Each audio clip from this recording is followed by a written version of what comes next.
लक्ष्य है विकसित मध्य प्रदेश।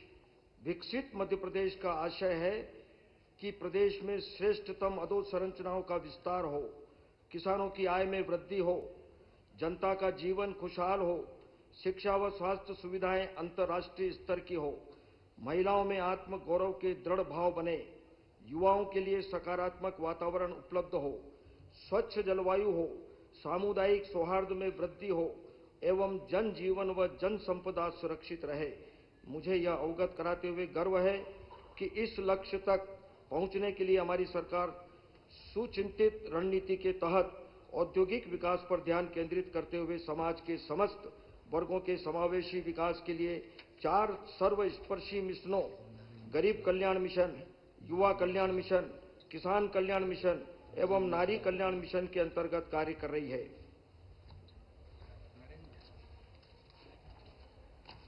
महोदय, वित्त वर्ष 2025-26 का प्रदेश सरकार का बजट भारत के संविधान के गौरवशाली 75 वर्ष पूर्ण होने के पश्चात प्रथम बजट है। इस गरिमामय अवसर पर मैं सभी सम्मानित सदस्यों को हार्दिक बधाई देता हूं। उन सभी महान विभूतियों का स्मरण करते हुए उनके श्री चरणों में अपने श्रद्धा सुमन अर्पित करता हूं, जिन्होंने भारतवर्ष को गणतंत्र बनाने में महती योगदान दिया। हमारे गणतंत्र का मूल मंत्र है जनता का जनता के द्वारा जनता के लिए। गणतंत्र का यह मूल मंत्र हमारी सरकार की नीति, नियमों एवं क्रियान्वयन में पूर्णतः समाहित है। इस अवसर पर प्रदेश की सम्मानित जनता का मैं भी हार्दिक अभिनंदन करता हूं। मुझे सदन को यह अवगत कराते हुए गौरव की अनुभूति हो रही है कि हमने वित्त वर्ष 2025-26 का बजट जीरो बेस्ड बजटिंग प्रक्रिया से तैयार किया है। इस प्रक्रिया के माध्यम से बजट में प्रावधानित राशि सही योजना में, सही आकार में एवं सही परिणाम प्राप्त करने में सार्थक रहेगी। आगामी वर्षों में इस प्रक्रिया से बजट को और अधिक सार्थक, संतुलित व सरल बनाने के प्रयास रहेंगे। यही जुनून, यही एक ख्वाब मेरा है, वहां चिराग जला दूं जहां अंधेरा है।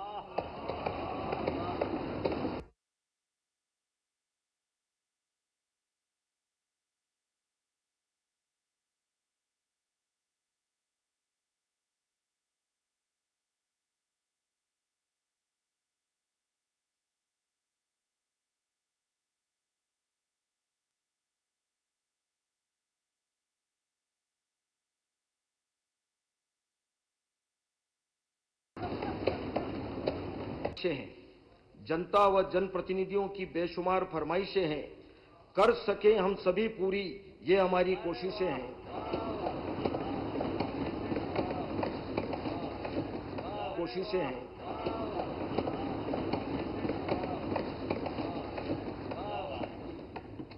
अंतर्राष्ट्रीय आर्थिक घटनाक्रमों का प्रभाव राष्ट्रीय स्तर पर पड़ना स्वाभाविक है। देश का सौभाग्य है कि देश को सक्षम, समर्थ एवं सबल राजनीतिक एवं आर्थिक सूझबूझ का नेतृत्व प्राप्त है। माननीय प्रधानमंत्री श्री नरेंद्र मोदी जी की दूरदर्शिता एवं संकल्पों के परिणाम स्वरूप भारत की अर्थव्यवस्था में निरंतर वृद्धि हो रही है। माननीय प्रधानमंत्री श्री नरेंद्र मोदी जी ने वर्ष 2047 तक देश को विकसित राष्ट्र बनाने का लक्ष्य निर्धारित किया है।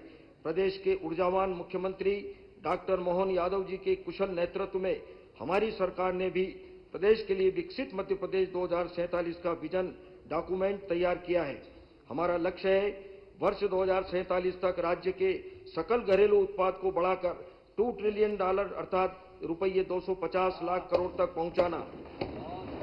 इसी तरह प्रति व्यक्ति वार्षिक आय रुपये 1,42,000 को रुपये 22,35,000 तक पहुंचाने का हमारा लक्ष्य है। मुझे यह अवगत कराते हुए प्रसन्नता है कि वर्ष 2025-26 के लिए प्रस्तुत किए जा रहे बजट के आकार में वर्ष 2024-25 के बजट की तुलना में 15% से अधिक वृद्धि प्रस्तावित है। राज्य का सकल घरेलू उत्पाद प्रदेश में आर्थिक गतिविधियों में निरंतर वृद्धि से प्रदेश के सकल घरेलू उत्पाद की वृद्धि दर राष्ट्रीय औसत से अधिक रहती आ रही है। वर्ष 2003-04 में राज्य का सकल घरेलू उत्पाद 1,01,027 करोड़ था, जो वर्ष 2025-26 में रुपये 16,94,477 करोड़ अनुमानित है। अर्थात पिछले 22 वर्षों में लगभग 17 गुना की वृद्धि दृष्टिगत हुई है। हाल ही में प्रदेश में 16वें वित्त आयोग का प्रवास हुआ था, जिसमें प्रदेश की ओर से केंद्रीय करों में अधिक हिस्सेदारी तथा राजकोषीय प्रबंधन विषयक बिंदुओं पर अपना पक्ष मजबूती से रखते हुए ज्ञापन प्रस्तुत किया गया। 16वें वित्त आयोग की अनुशंसाओं के आधार पर वर्ष 2026-27 से आगामी 5 वर्षों के लिए राज्य को केंद्र से प्राप्त होने वाली राशि का विनिश्चय होगा। राज्यों में बेहतर राजकोषीय प्रबंधन के लिए पूर्ववर्ती केंद्रीय वित्त आयोगों तथा national council of applied economic research द्वारा फिस्कल काउंसिल के गठन की अनुशंसा की गई है। हमारी सरकार national council of applied economic research के सहयोग से ग्रोथ एवं फिस्कल काउंसिल का गठन कर प्रख्यात विषय विशेषज्ञों से वित्तीय अनुशासन, राजकोषीय प्रबंधन, संसाधनों के प्रभावी उपयोग तथा आर्थिक और सतत विकास को सुनिश्चित करने के लिए सलाह ले सकेगी। प्रदेश में निवेश तथा औद्योगिकरण। हमारी सरकार ने वर्ष 2025-26 को उद्योग और रोजगार वर्ष के रूप में मनाने का निर्णय लिया है। हमारी सरकार प्रदेश के बहुमुखी विकास के लिए उपलब्ध संसाधनों का इष्टतम निवेश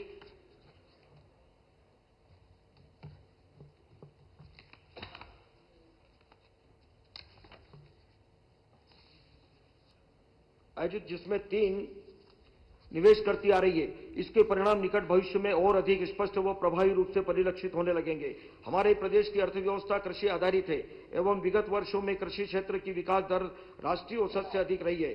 कृषि की तुलना में अर्थव्यवस्था के अन्य 2 मुख्य क्षेत्रों उद्योग तथा सेवा की क्षेत्र की विकास दर धीमी रही है। हमारी सरकार विकास के तीनों क्षेत्रों में संतुलन रखते हुए प्रतिबद्धता के साथ आगे बढ़ रही है। प्रदेश में उद्योग अनुकूल वातावरण निर्मित करने के लिए उद्यम हितैषी आकर्षक नीतियां बनाई गई है। नीतिगत सुधारों के अंतर्गत माह फरवरी 2025 में संपन्न ग्लोबल इन्वेस्टर्स समिट के दौरान माननीय प्रधानमंत्री श्री नरेंद्र मोदी जी के मार्गदर्शन में 18 नवीन नीतियां जारी की गई है। इसके अतिरिक्त उद्योगों हेतु अनुपालनों की संख्या कम करते हुए प्रक्रियाओं को सहज व सरल बनाया गया है। औद्योगिक प्रोत्साहन एवं निवेश। हमारी सरकार ने प्रदेश के सभी क्षेत्रों में औद्योगिक विकास के संतुलन के लिए गत 1 वर्ष में प्रदेश में संभाग स्तर पर रीजनल इंडस्ट्री कॉन्क्लेव के सफल आयोजन किए हैं। माह फरवरी 2025 की ग्लोबल इन्वेस्टर्स समिट में 79 MOU हस्ताक्षरित हुए तथा रुपये 26,61,000 करोड़ के निवेश प्रस्ताव प्राप्त हुए हैं, जिनके फलीभूत होने से 21 लाख से अधिक नवीन रोजगार सृजन संभावित है। इन निवेश प्रस्तावों के फॉलो अप के लिए भी विस्तृत कार्य योजना बनाई गई है। इंस्टीट्यूशन मध्य प्रदेश निवेश ड्राइव के माध्यम से अंतर्राष्ट्रीय और राष्ट्रीय कार्यक्रम आयोजित किए हैं, जिनमें 3,74,834 करोड़ रुपये के निवेश प्रस्ताव प्राप्त हुए हैं। प्रदेश में पूर्व से स्थापित औद्योगिक क्षेत्र के अतिरिक्त 14,500 एकड़ भूमि पर 39 नए औद्योगिक क्षेत्रों को विकसित किया जा रहा है। इसके परिणाम स्वरूप 3 लाख से अधिक रोजगारों का सृजन संभावित है। आपने कसम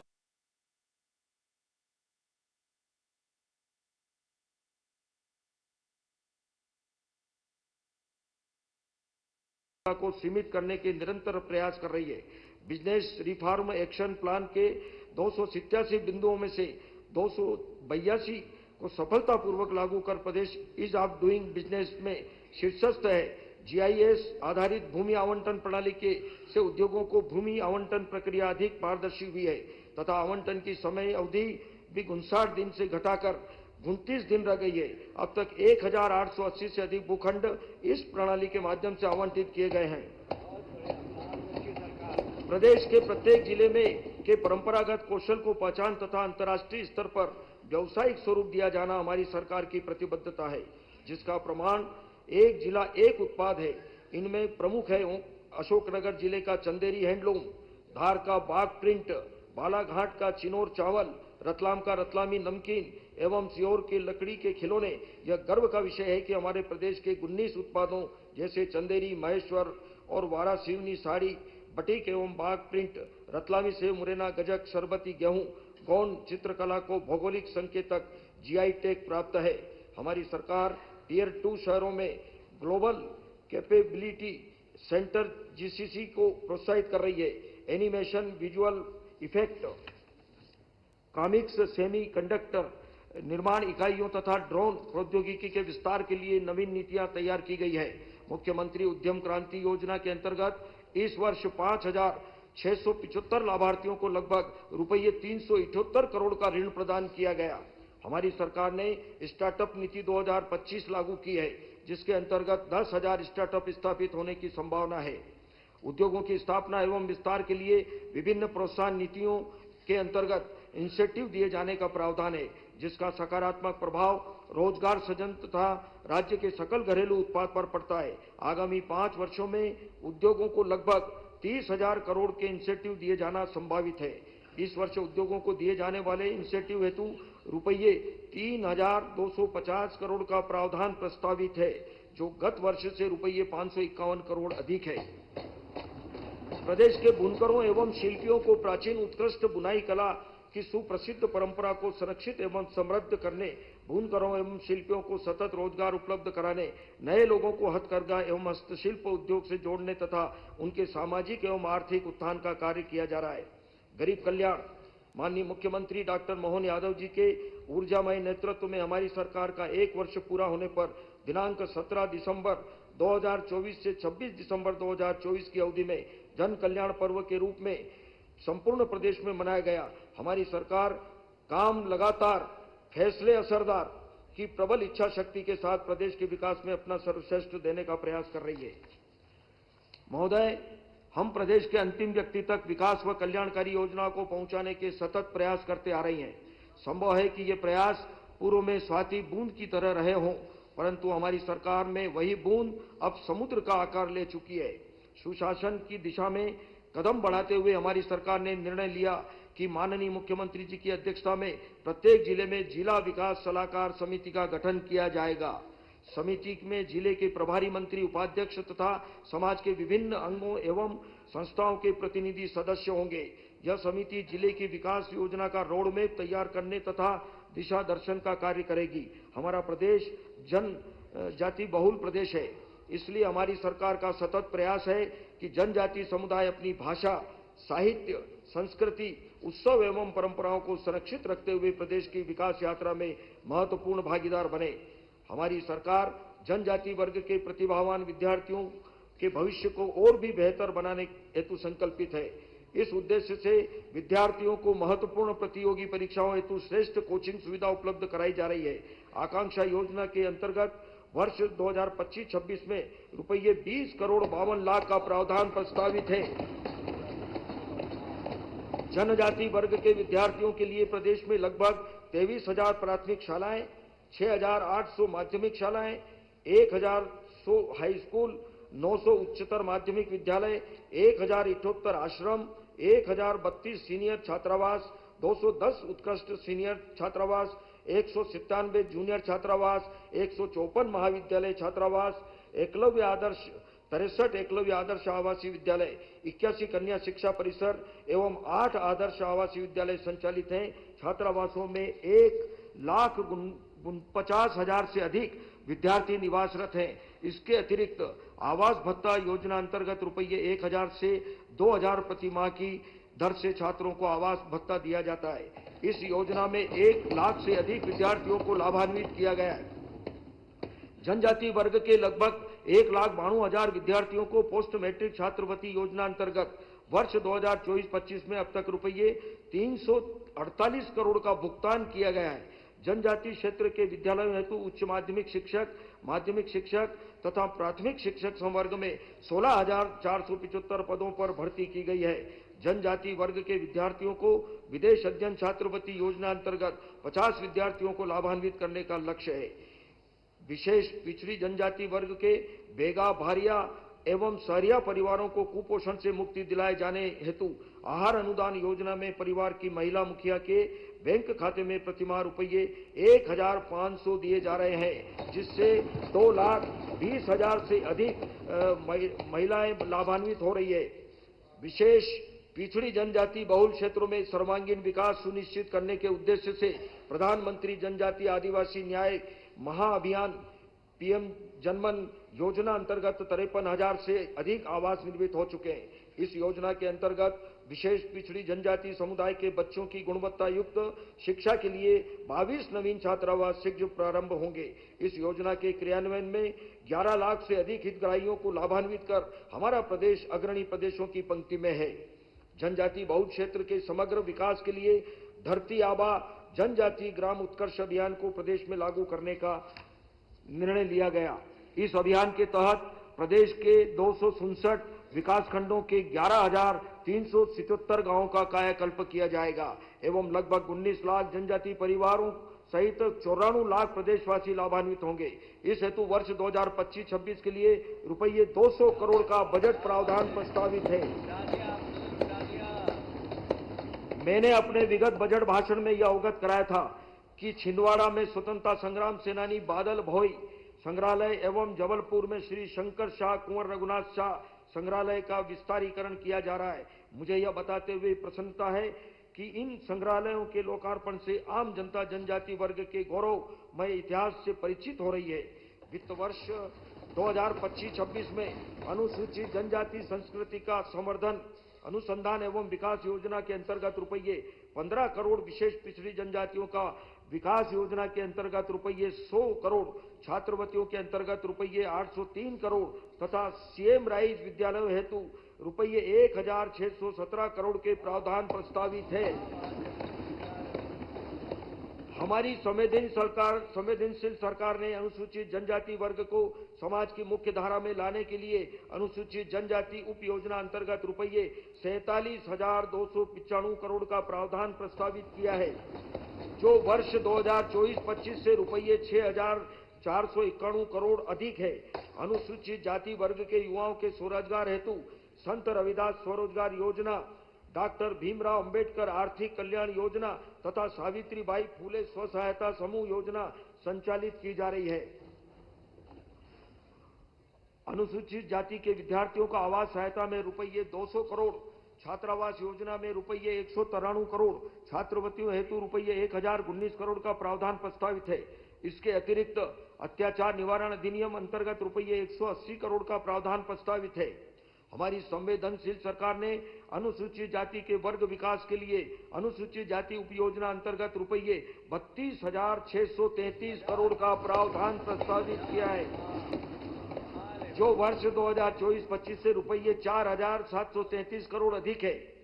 पिछड़ा वर्ग तथा अल्पसंख्यक वर्ग के सदस्य विभिन्न परंपरागत व्यवसायों से जुड़े हुए हैं। इन परंपरागत व्यवसायों को संरक्षित करने तथा आधुनिक तकनीकों का समावेश करते हुए सम्मानजनक पहचान देने का प्रयास किया जा रहा है।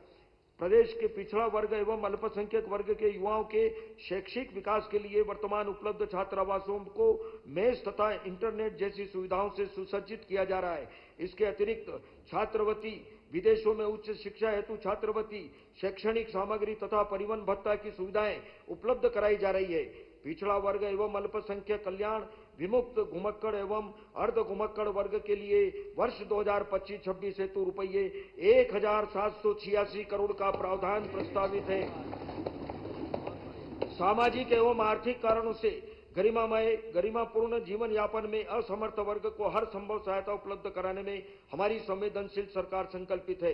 विभिन्न सामाजिक सुरक्षा पेंशन योजनाओं यथा राष्ट्रीय वृद्धावस्था पेंशन योजना, राष्ट्रीय विधवा पेंशन योजना, राष्ट्रीय निःशक्त पेंशन योजना आदि के माध्यम से प्रतिमाह 55,60,000 से अधिक हितग्राहियों को सहायता प्रदान की जा रही है। इस बजट में सामाजिक पेंशनों के लिए रुपये 4,066 करोड़ का प्रावधान प्रस्तावित है। प्रधानमंत्री गरीब कल्याण योजना के अंतर्गत 1,33,00,000 परिवारों को निःशुल्क खाद्यान्न वितरण किया जा रहा है। योजना अंतर्गत 32,47,304 मैट्रिक टन खाद्यान्न वितरण किया गया है। घरेलू उपभोक्ताओं को विद्युत बिलों में लगभग रुपये 5,730 करोड़ की राहत से लगभग 1,08,00,000 उपभोक्ता लाभान्वित हो रहे हैं। वर्ष 2025-26 हेतु इस योजना में रुपये 7,132 करोड़ का प्रावधान प्रस्तावित है। आजीवन के संसाधनों के सुदृढ़ीकरण से परिवार अधिक आय प्राप्त कर सके, इस उद्देश्य से मुख्यमंत्री समृद्ध परिवार योजना प्रारंभ की जा रही है। योजना अंतर्गत गरीबी रेखा के नीचे जीवन यापन कर रहे परिवारों को 1-2 योजनाओं के स्थान पर उनकी पात्रता अनुसार योजनाओं का पैकेज प्रदान किया जाएगा। प्रदेश के नागरिकों को बीमा योजनाओं के लाभ सरलता से उपलब्ध हो सके, इस हेतु राज्य स्तरीय बैंकर्स समिति की तर्ज पर राज्य स्तरीय बीमा समिति का गठन किया जाएगा। शासन की सर्वस्पर्शी तथा महत्वाकांक्षी योजनाओं तथा लाडली बहना के हितग्राहियों को केंद्र शासन की प्रधानमंत्री जीवन ज्योति बीमा योजना, प्रधानमंत्री जीवन सुरक्षा बीमा योजना तथा अटल पेंशन योजना से जोड़ने का प्रयास किया जाएगा, ताकि इन हितग्राहियों को बीमा तथा पेंशन के लाभ भी प्राप्त हो सके। हमारी सरकार विभिन्न कल्याणकारी योजनाओं के माध्यम से संगठित व असंगठित क्षेत्र के श्रमिकों के उत्थान के लिए प्रतिबद्धता के साथ निरंतर कार्य कर रही है। प्रसूति शिक्षा, चिकित्सा, विवाह, अंत्येष्टि सहायता एवं अनुग्रह सहायता आदि के अंतर्गत लगभग 49,39,000 श्रमिक हितग्राहियों को रुपये 3,917 करोड़ के हित लाभ प्रदान किए गए हैं। असंगठित श्रमिकों के हित संवर्धन के लिए लागू की गई मुख्यमंत्री जन कल्याण संबल योजना अंतर्गत 1,74,00,000 से अधिक श्रमिक पंजीकृत हैं। वर्ष 2024-25 में अब तक असंगठित क्षेत्र के लगभग 42,000 हितग्राहियों को रुपये 300 करोड़ से अधिक की आर्थिक सहायता वितरित की गई है। इस योजना में इस वर्ष 700 करोड़ का प्रावधान प्रस्तावित है। प्रदेश में महिला श्रम शक्ति भागीदारी दर को बढ़ाने एवं महिला रोजगार का बेहतर परिस्थितिकीय तंत्र प्रदान करने के लिए नवीन योजना कामकाजी महिलाओं के लिए छात्रावास का निर्माण प्रारंभ किया जाना प्रस्तावित है। इस योजना के अंतर्गत प्रदेश के 4 सबसे बड़े औद्योगिक क्षेत्रों में कुल 5,772 बेड्स के हॉस्टल निर्मित किए जाएंगे। इसी तरह औद्योगिक कार्यबल हेतु भी जन निजी भागीदारी आधारित आवासीय व्यवस्था प्रोत्साहित की जाएगी। श्रम विभाग के लिए वर्ष 2025-26 हेतु रुपये 1,108 करोड़ का प्रावधान प्रस्तावित है, जो कि वर्ष 2024-25 के बजट अनुमान से 106 करोड़ अधिक है। युवा कल्याण, नई सोच और नए जोश से परिपूर्ण युवा वर्ग हमारे यशस्वी प्रधानमंत्री जी के विकसित भारत के स्वप्न को साकार करने में अपनी महती भूमिका निर्वहन कर रहा है। प्रदेश में स्वामी विवेकानंद युवा शक्ति मिशन प्रारंभ किया गया, जिसके माध्यम से प्रदेश के युवाओं की विशिष्ट क्षमताओं का संवर्धन तथा दक्षता उन्नयन किया जाएगा। माननीय महोदय, यह मिशन हमारी सरकार की युवाओं के प्रति प्रतिबद्धता का प्रमाण है। वित्त वर्ष 2025-26 के लिए भी छात्रवृत्तियां, साधन संपन्न विद्यालय तथा छात्रावास, स्वरोजगार व रोजगार के लिए प्रशिक्षण, उच्च शिक्षा, व्यावसायिक पाठ्यक्रम, विदेश में अध्ययन के लिए छात्रवृत्तियां, रियायती ब्याज दर पर ऋण सुविधा एवं उत्कृष्ट खेल संरचनाएं आदि के लिए समुचित प्रावधान प्रस्तावित है। महोदय, कहा गया है, विद्या ददाति विनम विनयादति पात्रतात् धनात् धर्म ततः सुखम। विद्या हमें विनम्रता देती है, विनम्रता से योग्यता, योग्यता से धन और इस धन से हम धर्म के काम करते हैं और सुखी रहते हैं। जीवन में शिक्षा के महत्व को दृष्टिगत प्रारंभिक स्तर से ही शैक्षिक व मानवीय पहलुओं को जोड़कर समग्र विकास की आधारशिला रखी गई है। प्रदेश में वर्ष 2024-25 में 4,473 विद्यालयों में पूर्व प्राथमिक अर्थात नर्सरी कक्षाएं प्रारंभ हो गई है। सकल नामांकन दर प्राथमिक शिक्षा में 91%, माध्यमिक शिक्षा में 70% तथा उच्चतर माध्यमिक शिक्षा में 67% से अधिक हो चुकी है। प्रदेश में शासकीय व निजी क्षेत्र के कुल 1,25,000 विद्यालय हैं, जिनमें 1,60,00,000 विद्यार्थी अध्ययनरत हैं। राष्ट्रीय शिक्षा नीति 2020 के अंतर्गत अब तक 2,383 उच्चतर माध्यमिक विद्यालयों में 14 ट्रेड्स में व्यावसायिक शिक्षा संचालित है। इसे बढ़ाकर वर्ष 2025-26 में 600 नए विद्यालयों में संचालित किए जाने का लक्ष्य है। पीएमसी योजना के अंतर्गत चिन्हित 780 विद्यालयों में बेहतर शैक्षणिक गुणवत्ता के साथ अध्ययन पाठ्यक्रमों का संचालन प्रारंभ है। प्रदेश में गुणवत्ता महिलाओं को रोजगार मिलना चाहिए, उसकी 40% संख्या कम हो गई है। 15 लाख मध्याह्न भोजन युवाओं का वर्ष 2022-23 से लागू इस योजना में अब तक 275 विद्यालय प्रारंभ हो चुके हैं तथा वर्ष 2025-26 तक इन विद्यालयों में परिवहन सुविधा भी प्रारंभ कर दी जाएगी। रिकॉर्ड में नहीं आएगा कुछ भी। प्राथमिक, माध्यमिक तथा उच्चतर माध्यमिक स्तर की कक्षाओं के लिए वर्ष 2024-25 में 3,259 शिक्षकों की नियुक्तियां की जा चुकी है एवं 19,362 नियुक्तियां प्रक्रियाधीन है। स्कूल शिक्षा में समग्र शिक्षा अभियान एक शाला एक परिसर सीएम राइज विद्यालय आरटीआई अंतर्गत निजी विद्यालयों को शिक्षण शुल्क की प्रतिपूर्ति छात्र छात्राओं को प्रदान की जाने वाली निशुल्क गणवेश, पुस्तकें, साइकिल, लैपटॉप, स्कूटी प्रदाय आदि योजनाओं से प्रदेश में शिक्षा की सर्वव्यापकता बढ़ी है। शिक्षा संबंधी प्रमुख योजनाओं जैसे सीएम राइज में रुपये 3068 करोड़, साइकिलों का प्रदान योजना में रुपये 215 करोड़, पीएम श्री योजना में रुपये आपको बजट में बोलने का टाइम मिलेगा। 130 करोड़, बजट में निःशुल्क बोलने का पाठ्य टाइम पुस्तकों मिलेगा। का प्रदाय योजना में रुपये 124 करोड़ तथा शाला भवनों में रखरखाव के लिए रुपये 228 करोड़ के प्रावधान प्रस्तावित है। उच्च शिक्षा क्षेत्र विशेष में विशेषज्ञता प्राप्त करने का मार्ग प्रशस्त करती है। उच्च शिक्षा के क्षेत्र में भी व्यापक विस्तार हुआ।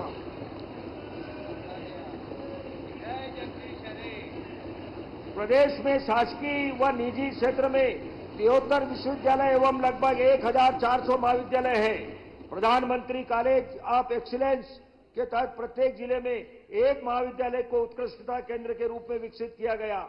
इन कॉलेजों में बहुसंकायी पाठ्यक्रमों में नवीनतम विषयों जैसे बायोटेक्नोलॉजी और आर्टिफिशियल इंटेलिजेंस की शुरुआत राज्य सरकार के दूरदर्शी दृष्टिकोण को प्रदर्शित करती है। राज्य में उच्च शिक्षा का दायरा बढ़ाने के लिए खरगोन, गुना और सागर में 3 नए शासकीय विश्वविद्यालयों की स्थापना की गई है। भवन विहीन महाविद्यालयों के लिए 133 नए भवनों की निर्माण तथा 192 महाविद्यालय भवनों के सुदृढ़ीकरण के कार्य भी प्रचलित है। पीएम उषा परियोजना के अंतर्गत इस वर्ष प्रदेश के 8 विश्वविद्यालयों तथा 27 महाविद्यालयों में अधोसंरचना विकास, शैक्षणिक उत्कृष्टता, अनुसंधान तथा महिलाओं के समानता और समावेशन को बढ़ावा देने हेतु विभिन्न घटकों के अंतर्गत कुल राशि रुपये 565 करोड़ के कार्य किए जा रहे हैं।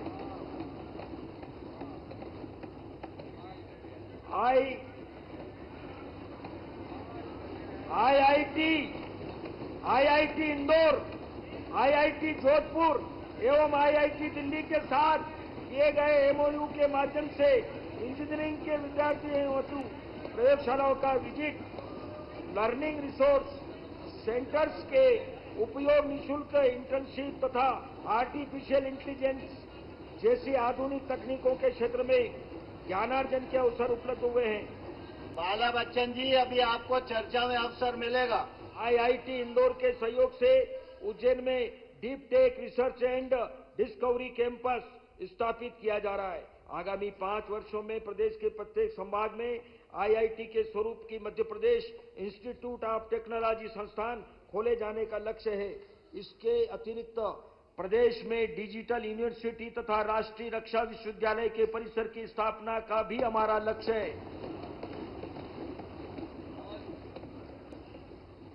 इस वर्ष आईटीआई विहीन 22 विकास खंडों में नवीन आईटीआई प्रारंभ करने की स्वीकृति दी गई है, जिससे प्रदेश में आईटीआई की संख्या बढ़कर 958 तथा प्रशिक्षण क्षमता कुल 1,21,000 सीटों की हो गई है। विभिन्न आईटीआई में जनजाति एवं परंपरागत कौशल, एक जिला एक उत्पाद से संबंधित पाठ्यक्रम तथा वर्तमान आवश्यकताओं के अनुरूप पाठ्यक्रम प्रारंभ किए गए हैं। शासकीय आईटीआई देवास, छिंदवाड़ा एवं धार में ग्रीन स्किलिंग की संबंधित पाठ्यक्रम जैसे सोलर टेक्नीशियन एवं इलेक्ट्रिक व्हीकल मैकेनिक प्रारंभ किए गए हैं। प्रदेश में कौशल विकास के विस्तार तथा विविधता के उद्देश्य से लोक माता देवी अहिल्याबाई कौशल विकास कार्यक्रम प्रारंभ किया जाएगा। यह कार्यक्रम कौशल प्रशिक्षण प्रदान करने के लिए एक राज्य स्तरीय मंच के रूप में कार्य करेगा। खेल ऐसा माध्यम है जो युवाओं में अनुशासन, टीम भावना तथा साहस जैसे सद्गुणों का विकास कर उन्हें एक संकल्पवान व सफल जीवन प्रदान करता है। हमारी सरकार ने प्रदेश के शहरों के साथ साथ सुदूर ग्रामीण क्षेत्रों की छुपी प्रतिभाओं को सामने लाकर उन्हें राष्ट्रीय व अंतर्राष्ट्रीय स्तर पर अपनी सर्वश्रेष्ठ प्रदर्शित करने का अवसर दिया है। खेलो इंडिया योजना के तहत उभरती प्रतिभाओं को निखारने के लिए प्रदेश के जिला मुख्यालयों पर खेलो इंडिया स्मॉल सेंटर स्थापित किए गए हैं। वर्तमान में प्रदेश में 11 खेल अकादमियों में 18 खेलों की अंतर्राष्ट्रीय स्तर की अधोसंरचना, उपकरण व प्रशिक्षण की सुविधाएं उपलब्ध है। प्रदेश में वर्तमान में 18 अंतर्राष्ट्रीय hockey turf, 7 synthetic athletics track एवं 114 खेल स्टेडियम के अतिरिक्त 9 अंतर्राष्ट्रीय hockey turf, 5 synthetic athletic track तथा 56 खेल स्टेडियम शीघ्र ही उपलब्ध होंगे। खेलों को बढ़ावा देने के उद्देश्य से सीएम युवा शक्ति योजना के अंतर्गत सभी विधानसभा क्षेत्रों में कम से कम एक सर्व सुलभ एवं सर्व सुविधा संपन्न स्टेडियम सुनिश्चित किया जाएगा।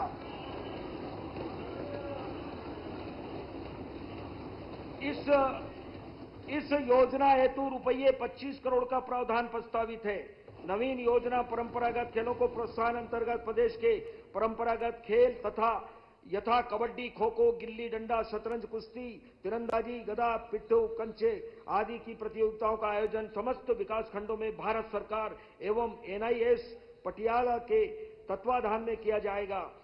कृषक कल्याण महोदय, कृषि अर्थव्यवस्था का एक ऐसा क्षेत्र है जिसके माध्यम से जनता को खाद्य सुरक्षा, ग्रामीण अर्थव्यवस्था को मजबूती एवं किसानों को आर्थिक आत्मनिर्भरता प्राप्त होती है।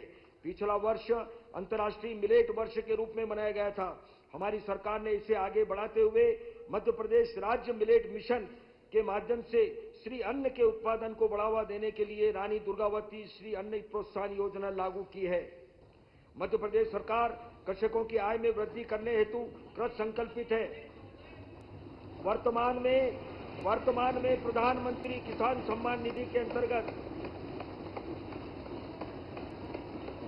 किसान परिवारों को 6,000 प्रतिवर्ष की आर्थिक सहायता प्रदान की जा रही है। इसके अतिरिक्त हमारी सरकार द्वारा भी कृषकों को राशि रुपये 6,000 प्रतिवर्ष का लाभ दिया जा रहा है। मुख्यमंत्री किसान योजना में इस वर्ष रुपये 5,220 करोड़ का प्रावधान प्रस्तावित है। नवीन योजना मुख्यमंत्री कृषक उन्नति योजना के अंतर्गत परंपरागत रूप से 1 या 2 फसलें ले रहे हैं। किसानों को फसल विविधीकरण में पारिस्थितिकीय संतुलन हेतु सहायक फसलें लेने पर राज्य सरकार द्वारा शेष प्रोत्साहन राशि दी जाएगी। आपको बजट कृषि क्षेत्र में जलवायु परिवर्तन तथा कीट प्रबंधन जैसे विषयों पर नवीन अनुसंधान को प्रोत्साहित करने के उद्देश्य से जवाहरलाल नेहरू कृषि विश्वविद्यालय जबलपुर तथा राजमाता विजयराजे सिंधिया कृषि विश्वविद्यालय ग्वालियर के लिए रुपये कुल 40 करोड़ का प्रावधान प्रस्तावित है। National mission on edible oil and oil seed में रुपये 183 करोड़ का प्रावधान प्रस्तावित है, जो गत वर्ष के प्रावधान की अपेक्षा 2 गुना से अधिक है।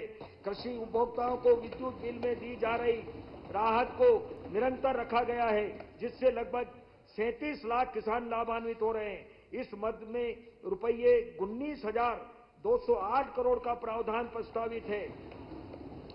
प्रधानमंत्री फसल बीमा योजना के अंतर्गत अब तक लगभग 2 करोड़ 42 लाख प्रकरणों में रुपये 29,555 करोड़ का भुगतान किया जा चुका है। इस हेतु वर्ष 2025-26 में रुपये 2,000 करोड़ का प्रावधान प्रस्तावित है। प्रदेश के किसानों को सिंचाई हेतु कृषि पंप विद्युत कनेक्शन की वर्तमान व्यवस्था के स्थान पर सौर ऊर्जा पंप उपलब्ध कराए जाने की कार्रवाई की जा रही है। उत्पादित सौर ऊर्जा का उपयोग करने पर विद्युत व्यय में कमी होगी। साथ ही अतिशय सौर ऊर्जा को ग्रिड में स्थानांतरित करने के से किसान अन्नदाता के साथ ऊर्जादाता भी बनेंगे। इस हेतु नवीन योजना प्रधानमंत्री कृषक मित्र सूर्य योजना प्रारंभ की गई है, जिसमें वर्ष 2025-26 में रुपये 447 करोड़ का प्रावधान प्रस्तावित है। प्रदेश के किसानों को फसलों के समर्थन मूल्य का लाभ उपलब्ध कराने हेतु रबी विपणन वर्ष 2024-25 में 6,13,000 किसानों से 48,38,000 मीट्रिक टन गेहूं का उपार्जन कर रुपये 11,600 करोड़ का भुगतान किसानों के बैंक खातों में किया गया। इसके अतिरिक्त रुपये 624 करोड़ 92 लाख का बोनस भुगतान भी किया गया। खरीफ विपणन वर्ष 2024-25 में 6,69,000 किसानों से 43,52,000 मीट्रिक टन धान उपार्जन किया गया है, जिसकी राशि रुपये 10,011 करोड़ का भुगतान किसानों के खातों में किया गया है। इसके अतिरिक्त धान उपार्जन अंतर्गत किसानों को रुपये 4,000 प्रति हेक्टेयर के मान से प्रोत्साहन राशि दी जा रही है। धान उपार्जन पर प्रोत्साहन हेतु रुपये 850 करोड़ का प्रावधान प्रस्तावित है।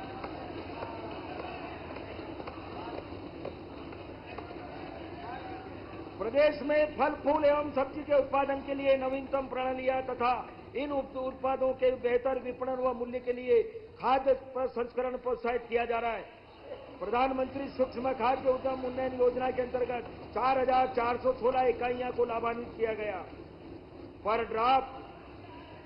ड्राफ्ट मोर क्रॉप योजना अंतर्गत कृषकों को प्रदत्त सिंचाई उपकरणों के माध्यम से पानी के अपव्यय को रोका गया है। साथ ही उत्पादन तथा उत्पादों की गुणवत्ता में भी वृद्धि हुई है। राष्ट्रीय उद्यानिक बोलने का समय मिलेगा, 100 करोड़ का प्रावधान मैं आपको पर्याप्त समय दूंगा, आप अपनी बात रखिएगा। प्रदेश की अर्थव्यवस्था तथा आर्थिक एवं सामाजिक विकास में पशुपालन की महत्वपूर्ण भूमिका है। प्रदेश के दुग्ध उत्पादकों के हित में मुख्यमंत्री डेयरी विकास योजना प्रारंभ की गई है, जिसके अंतर्गत Madhya Pradesh state cooperative dairy federation तथा संबद्ध दुग्ध संघों के संचालन एवं प्रबंधन के लिए राष्ट्रीय डेयरी विकास बोर्ड के साथ अनुबंध की स्वीकृति दी गई है। इस अनुबंध से दुग्ध सहकारी समितियों की संख्या तथा दुग्ध संकलन के वृद्धि होगी एवं प्रदेश का सांची ब्रांड मजबूत होगा। दुग्ध उत्पादों को दुग्ध से उत्पादन और संकलन को बढ़ाने के लिए दुग्ध संकलन पर 5 रुपये प्रति लीटर की प्रोत्साहन राशि दी जाएगी। इस हेतु मुख्यमंत्री डेयरी विकास योजना के अंतर्गत रुपये 50 करोड़ का प्रावधान प्रस्तावित है। मुझे यह बताते हुए गर्व है कि राष्ट्रव्यापी पशु कृत्रिम गर्भाधान कार्यक्रम में हमारे प्रदेश का देश में प्रथम स्थान है। सेक्स सार्टेड सीमेन प्रयोगशाला में 7,50,000 डोज का उत्पादन किया गया है। प्रदेश में बृहद स्तर पर स्वावलंबी गौशालाएं स्थापित करने हेतु नीति तैयार की जा रही है। प्रदेश में संचालित लगभग 2,200 गौशालाओं में 3,45,000 से अधिक गोवंश का पालन हो रहा है। गौशालाओं में पशु आहार के लिए प्रति गोवंश प्रतिदिन रुपये 20 को दोगुना कर रुपये 40 किया जा रहा है। गौ संवर्धन एवं पशुओं का संवर्धन योजना में रुपये 505 करोड़ का प्रावधान प्रस्तावित है। मत्स्य उत्पादन के क्षेत्र में प्रदेश आत्मनिर्भरता की ओर अग्रसर है तथा इस क्षेत्र में निजी भागीदारी भी बढ़ रही है। प्रधानमंत्री मत्स्य संपदा योजना के तहत 2,137 हेक्टेयर जल क्षेत्र की निजी भूमि में तालाब निर्माण, 175 बायोफ्लॉक पांड मत्स्य बीज उत्पादन हेतु 32 hatchery, 418 biofloc, 51 ice plant, 78 fish feed मिल स्थापित किए गए हैं। मत्स्य विपणन कार्य को सुगम बनाने हेतु मत्स्य पालकों को 46 इंसुलेटेड वाहन, 1,881 मोटरसाइकिल आइस बॉक्स सहित तथा 297 3 व्हीलर आइस बॉक्स सहित प्रदान किए गए हैं। मछली उत्पादन व्यवसाय को प्रोत्साहित करने हेतु प्रधानमंत्री मत्स्य संपदा योजना में रुपये 105 A chance to grow, a chance to learn.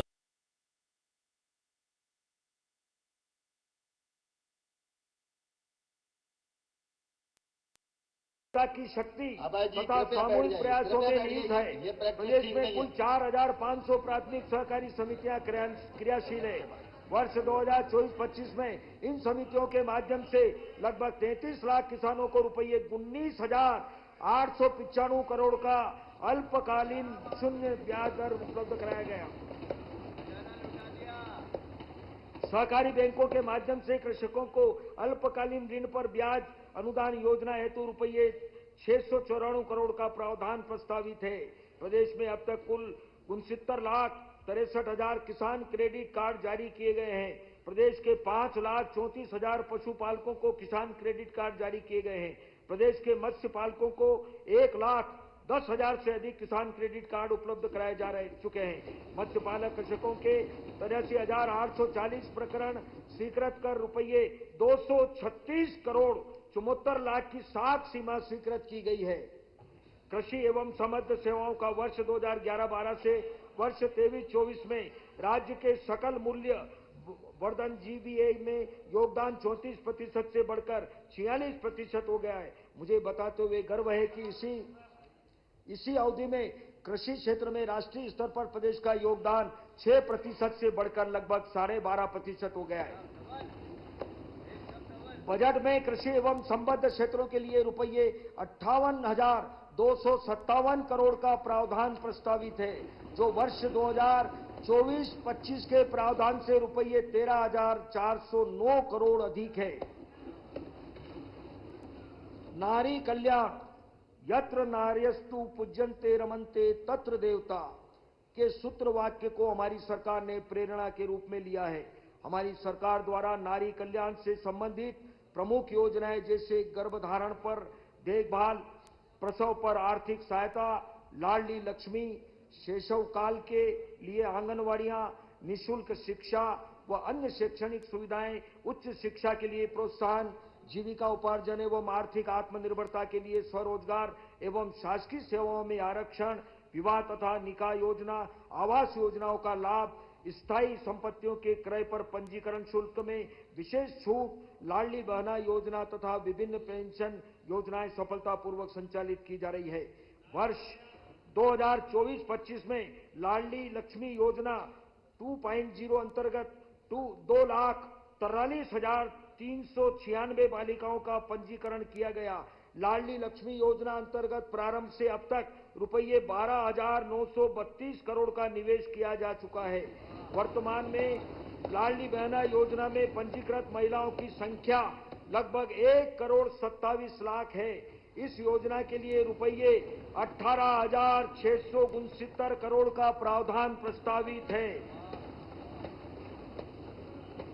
प्रधानमंत्री मातृ वंदना योजना के अंतर्गत अब तक लगभग 52 लाख से अधिक माताएं पंजीकृत की गई है। वर्ष 2024-25 में अब तक लगभग 5,75,000 हितग्राहियों को रुपये 264 करोड़ से अधिक की राशि का भुगतान किया जा चुका है।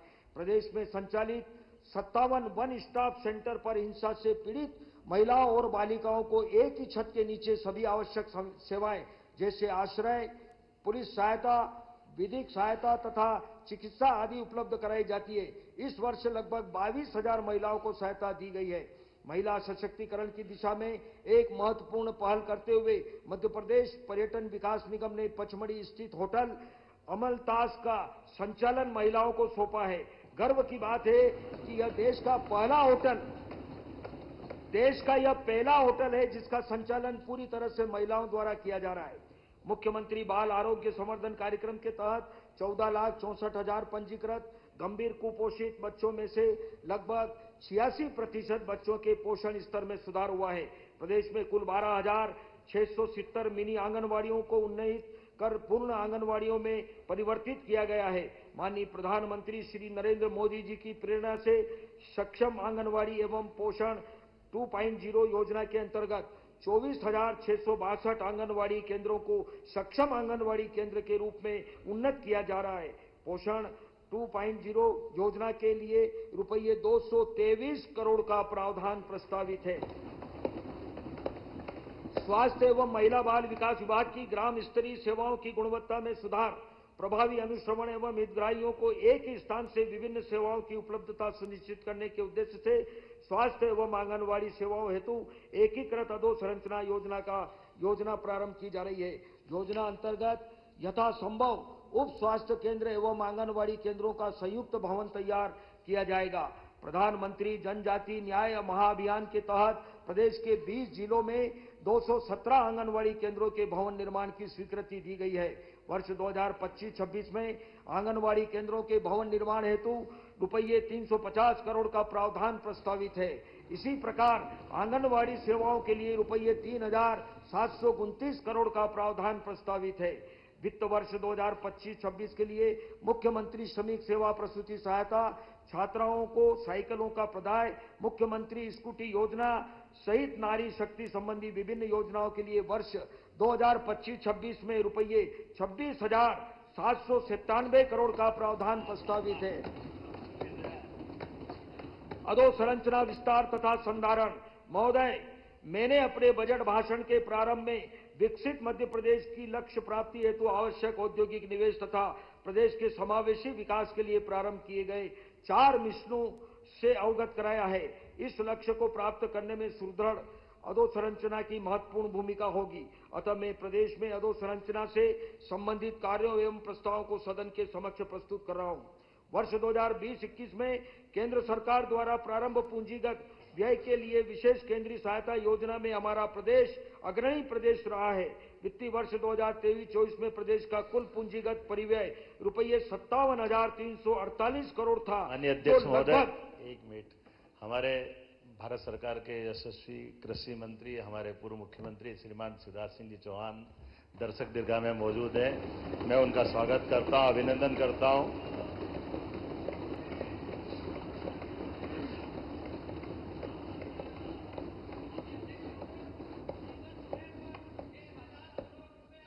वर्ष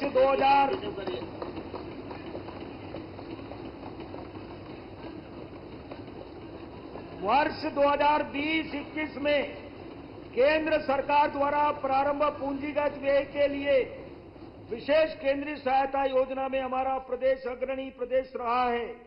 वित्तीय वर्ष 2023-24 में प्रदेश का कुल पूंजीगत परिव्यय रुपये 57,348 करोड़ था, जो लगभग 13% वृद्धि के साथ वर्ष 2024-25 में रुपये 64,738 करोड़ अनुमानित है,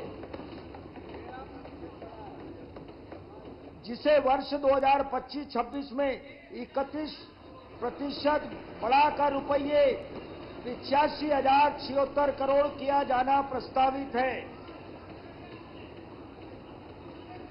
हमारी सरकार द्वारा जन निजी भागीदारी के माध्यम से संस्थाओं के निर्माण के लिए नवीन योजना निजी निवेश से संपत्ति का निर्माण प्रारंभ करने का निर्णय लिया गया है। निजी निवेश से शासकीय संपत्ति एवं संसाधनों के संचालन हेतु योजना बनाई जा रही है, जिससे निजी क्षेत्र में अपनाए जा रहे बेहतर प्रबंधन मॉडल्स को शासकीय संस्थानों में भी लागू किया जा सकेगा। इस योजना के विचार में शिक्षा एवं स्वास्थ्य सुविधाओं और छात्रावासों आदि का public private partnership PPP model आधारित संचालन किया जाना लक्षित है।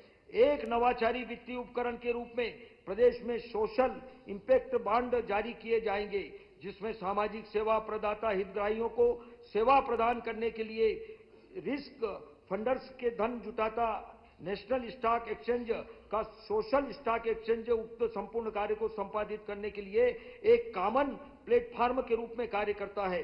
किसानों की आय वृद्धि के लिए पर्याप्त सिंचाई सुविधा आवश्यक है।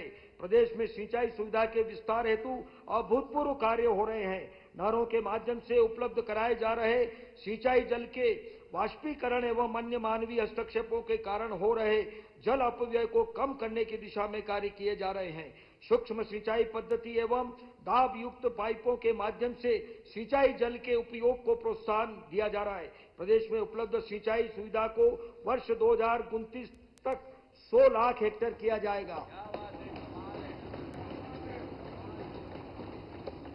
2 दशक पहले सिंचाई स्रोतों के अभाव में प्रदेश में धरती सूखी, जनता भूखी की स्थिति बनी रहती थी। अब माननीय प्रधानमंत्री श्री की पहल पर मिले जल हमारा तुम्हारा के प्रयासों से नदियों को जोड़कर सिंचाई क्षेत्र में ऐतिहासिक काम होने जा रहा है। इन प्रयासों से नदियों को सदा नीरा स्वरूप प्राप्त होगा। प्रदेश में रुपये 24,293 करोड़ की अनुमानित लागत की केन बेतवा लिंक परियोजना एवं रुपये 35,000 करोड़ की अनुमानित लागत की पार्वती काली सिंध चंबल अंतर्राष्ट्रीय नदी लिंक परियोजना के कार्य प्रारंभ हो चुके हैं।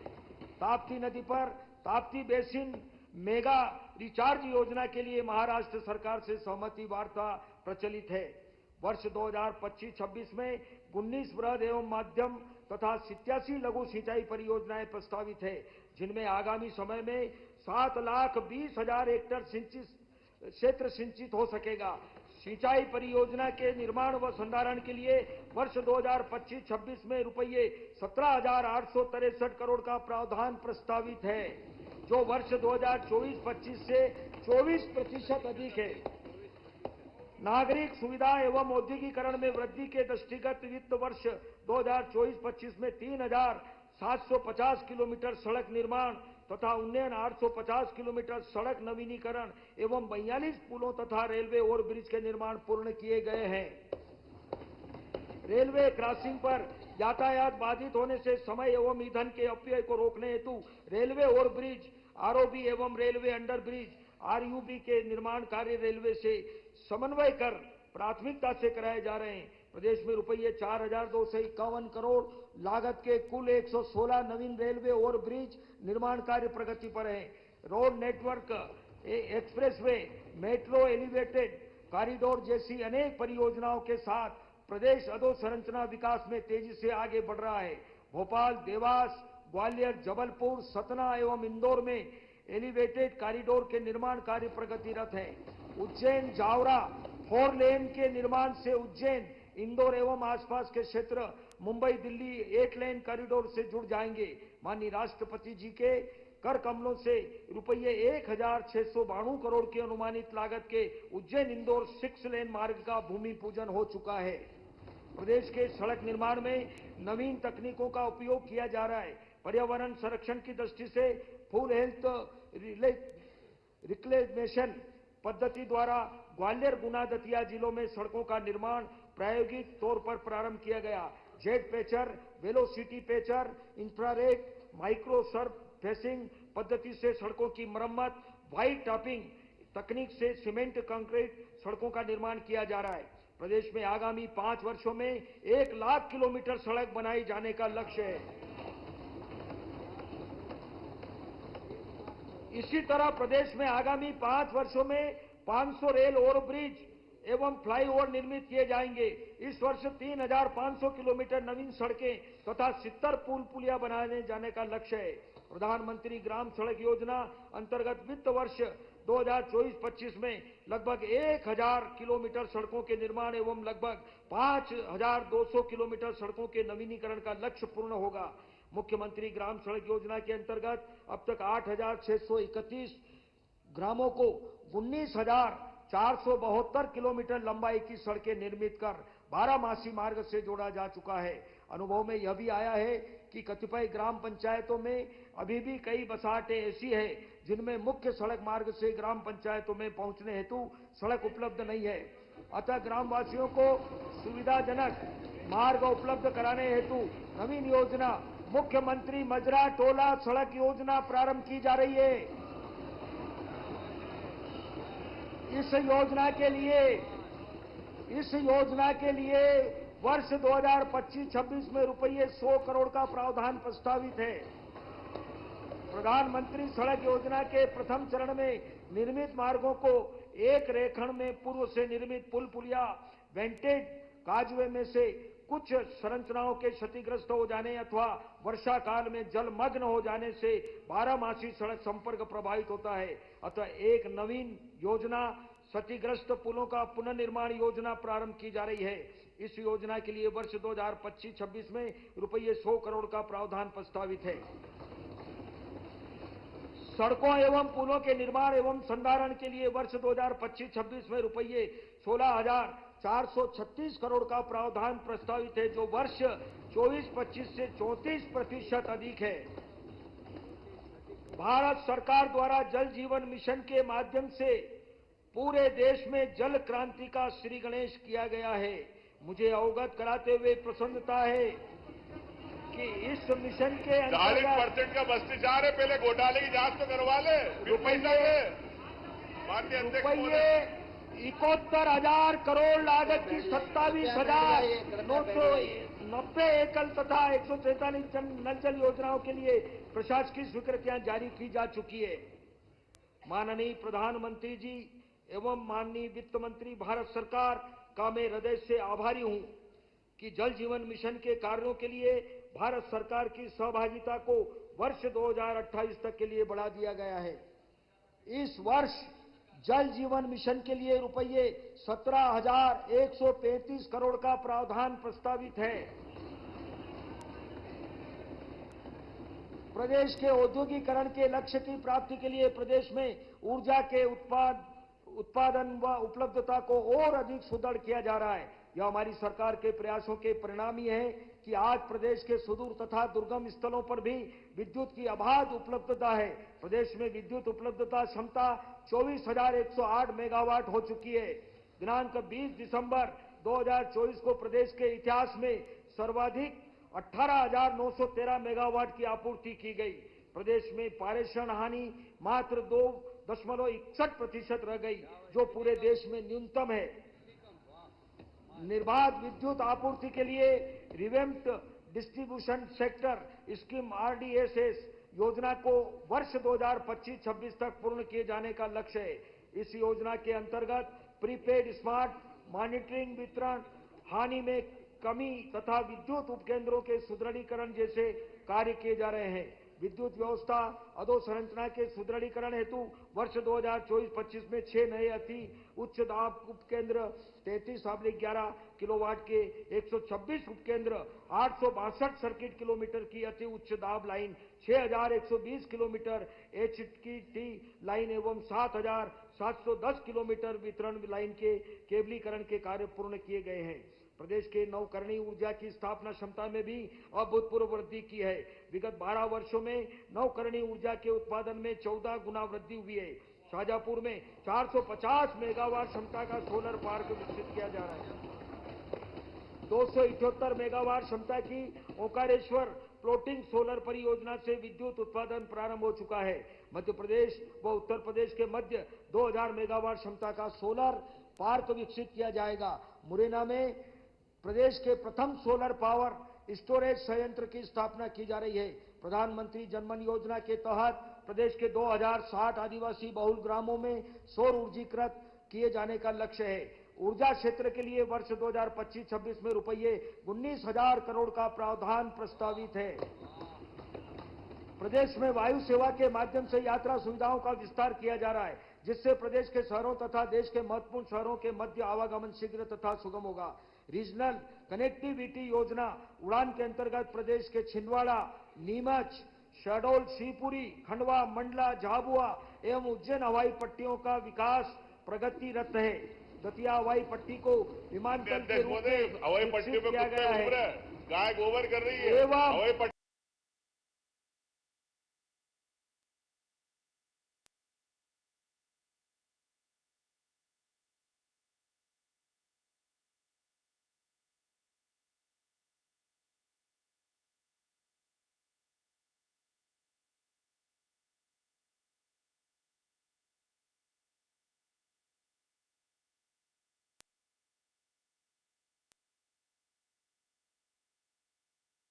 पर्यटन वायु एवं PMC धार्मिक पर्यटन हेली सेवा के माध्यम से प्रदेश के मुख्य शहरों एवं धार्मिक स्थलों के मध्य हवाई संपर्क स्थापित किया गया है।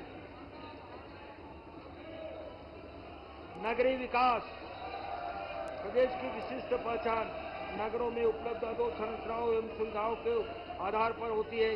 विगत वर्षों में प्रदेश के शहरों ने स्वच्छता, प्रदूषण नियंत्रण, सड़क निर्माण, आधुनिक तकनीक के उपयोग एवं जन सुविधाओं के क्षेत्र में उल्लेखनीय कार्य किया है। नगरीय क्षेत्रों में वृक्षारोपण, उद्यान, नगर वन एवं अन्य हरित संरचनाओं के माध्यम से पर्यावरण संरक्षण किया जा रहा है। नगरीय निकाय अपने बेहतर प्रशासन एवं कार्य प्रणाली से नगरों की विशिष्टता, ऐतिहासिकता एवं सांस्कृतिक महत्व को दृष्टिगत रखते हुए विकास कार्य कर रहे हैं। तेजी से बढ़ते शहरीकरण के दृष्टिगत बड़े शहरों का समेकित विकास मेट्रोपॉलिटन एरिया की तर्ज पर किया जाना लक्षित है।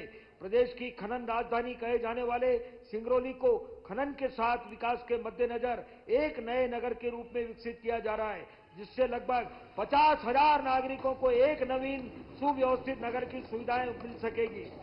मुझे यह अवगत कराते हुए गर्व है कि हमारे प्रदेश को देश में PM स्वनिधि योजना में प्रथम स्थान तथा प्रधानमंत्री आवास योजना शहरी के क्रियान्वयन में दूसरा स्थान प्राप्त हुआ है।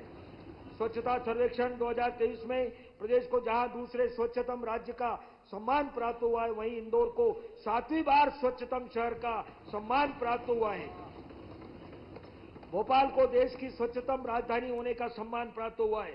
प्रधानमंत्री आवास योजना शहरी के अंतर्गत 8,30,000 आवास निर्मित हो चुके हैं। अगले 5 वर्षों में 10 लाख नए आवासों के निर्माण का लक्ष्य है। अमृत 2.0 योजना के अंतर्गत 1 लाख से अधिक आबादी वाले 33 शहरों में जल आपूर्ति सीवर लाइन बिछाने का कार्य किया जा रहा है। नगरों के विकास के लिए त्वरित व सुलभ शहरी परिवहन आवश्यक है। प्रदेश के इंदौर एवं भोपाल में मेट्रो रेल का संचालन शीघ्र प्रारंभ होने के साथ साथ अन्य प्रमुख शहरों में केबल कार का भी संचालन किया जाएगा। सुगम शहरी परिवहन के लिए आधुनिक और आरामदायक बसों का संचालन किया जा रहा है। साथ ही पीएम ई बस योजना अंतर्गत प्रमुख शहरों में पर्यावरण अनुकूल ई बसों का संचालन किया जाएगा। इस बजट में नगरीय क्षेत्रों में आवास हेतु लगभग रुपये 1,700 करोड़, नगरों की सड़क मरम्मत के लिए रुपये 408 करोड़ तथा मुख्यमंत्री शहरी अधोसंरचना विकास के लिए 295 करोड़ के प्रावधान प्रस्तावित है। नगरीय निकायों को मूलभूत सेवाओं हेतु एक मुश्त अनुदान अंतर्गत 2025-26 में रुपये 1,617 करोड़ का प्रावधान प्रस्तावित है, जो वर्ष 24-25 से रुपये 506 करोड़ अधिक है। सिंहस्थ महापर्व न केवल मध्य प्रदेश के लिए अपितु संपूर्ण विश्व के लिए प्रतिष्ठापूर्ण आयोजन है। सिंहस्थ 2028 महापर्व के अवसर पर देश विदेश से करोड़ों की संख्या में धर्म प्रेमी जनता का श्रद्धा यात्रा पर पधारना संभावित है। आयोजन की विशालता व महत्ता के दृष्टिगत संपूर्ण सिंहस्थ क्षेत्र में अधोसंरचना विकास के साथ साथ श्रद्धालुओं के लिए सिंहस्थ को एक अविस्मरणीय अनुभव दिए जाने हेतु श्रेष्ठ जन सुविधाओं की व्यापक व्यवस्था आवश्यक है। मैं अवगत कराना चाहूंगा कि प्रदेश के कर्मनिष्ठ मुख्यमंत्री डॉक्टर मोहन यादव जी के सक्षम व कुशल नेतृत्व में प्रदेश सरकार द्वारा सिंहस्थ क्षेत्र में सुनियोजित विकास कार्य प्रारंभ कर दिए गए हैं। आयोजन वर्ष 2008 के पूर्व सभी कार्य पूर्ण करने के लिए आवश्यक वित्तीय संसाधनों की उपलब्धता सुनिश्चित की जा रही है। वित्तीय वर्ष 2025-26 के लिए इस मद में लगभग रुपये 2,000 करोड़ का प्रावधान प्रस्तावित है। नगरीय विकास के लिए वर्ष 2025-26 हेतु रुपये 18,715 करोड़ का प्रावधान प्रस्तावित है, जो कि वर्ष 24-25 से लगभग रुपये 2,000 करोड़ अधिक है। ग्रामीण विकास, हमारी सरकार प्रदेश के ग्रामीण क्षेत्रों में मूलभूत सुविधाओं का विस्तार तथा श्रेष्ठ स्तर शिक्षा व स्वास्थ्य सुविधाएं, ग्रामीण सड़कों का विस्तार, हर घर जल का लक्ष्य, रोजगार के अवसर को आवास जैसी सुविधाएं उपलब्ध कराने के लिए दृढ़ संकल्पित है। मुझे यह अवगत कराते हुए प्रसन्नता है कि ग्रामीण क्षेत्रों में कार्यरत स्व सहायता समूह को ऑनलाइन पोर्टल के माध्यम से बैंक ऋण स्वीकृत कराने में हमारा प्रदेश वर्ष 2020-21 से लगातार देश में प्रथम स्थान पर है। नमो ड्रोन दीदी योजना अंतर्गत प्रशिक्षित महिलाएं ड्रोन पायलट के रूप में अन्य महिलाओं को भी प्रोत्साहित कर रही है। जल गंगा संवर्धन अभियान अंतर्गत जल संरचनाओं, घाटों एवं धार्मिक स्थलों की साफ सफाई एवं जीर्णोद्धार का कार्य किया गया है। इस अभियान में जनता की उत्साहपूर्ण व सकारात्मक भागीदारी से बेहतर परिणाम प्राप्त हुए हैं। 100 समृद्ध व्यक्ति एवं परिवार के साथ ही समृद्ध ग्राम की संकल्पना के तहत मुख्यमंत्री वृंदावन ग्राम योजना प्रारंभ की जा रही है। पशुधन से समृद्धि के तत्व को समाहित करते हुए इसके अंतर्गत स्थानीय स्तर पर पशुपालन, मछली पालन तथा खाद्य संस्करण को बढ़ावा दिया जाएगा। इस हेतु बजट में रुपये 100 करोड़ का प्रावधान प्रस्तावित है। पंचायतों को सर्वांगीण विकास में सहायता देने के उद्देश्य से मूलभूत सेवाओं हेतु अनुदान में रुपये 2,507 करोड़ की वृद्धि करते हुए इस वर्ष रुपये 6,007 करोड़ का प्रावधान प्रस्तावित है। इसी क्रम में पंचायतों का वित्तीय सामर्थ्य बढ़ाने की दृष्टि से ग्राम स्वराज अभियान में कुल रुपये 238 करोड़ तथा अतिरिक्त स्टाम्प शुल्क वसूली अनुदान में रुपये 2,041 करोड़ का प्रावधान प्रस्तावित है।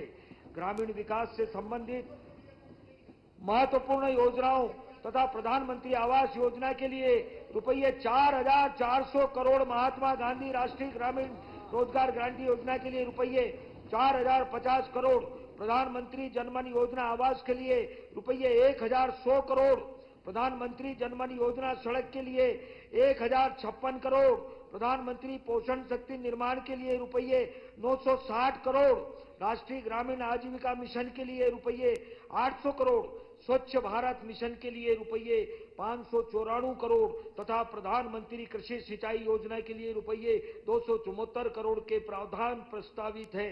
पंचायत एवं ग्रामीण विकास के लिए वर्ष 2025-26 में रुपये 19,000 50 करोड़ का प्रावधान प्रस्तावित है।